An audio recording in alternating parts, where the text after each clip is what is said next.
узган бу бәйрәм без көткәннән югарырак та булып чыкты. Аның ул үсешнең гаебе безнең Казан Татарстан халкы.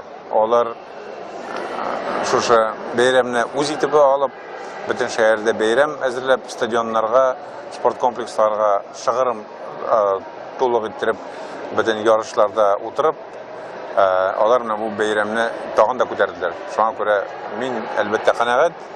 Без үзебезгә дә, бөтен илгә дә һәм бөтен дөньяга да үзебезнең булдырганлыгыбызны, үзебезнең кунакчылыгыбызны күрсәттек. Һәм безнең спортчылар да үзләренең булганлыгын, үзләренең характерын күрсәтә алдылар. Марат әфәнде, соңгы сорауым. Менә бу универсиада башка универсиадаларга караганда бик купшы булу белән аерылып торды. Ничә уйлыйсыз, купшы килеп чыкмадымы? Кирәгеннән зур акчалар түгелмәдеме? Юк, түгелмәде. Ярышка ул бөтен җирдә шул бер төрле акча, бер дәрәҗәдә. Монда бит акчалар әнә нинди микрорайоннар төзедек, нинди юллар, анда бүтән инфраструктура, шунда китте шул. Бу Казанга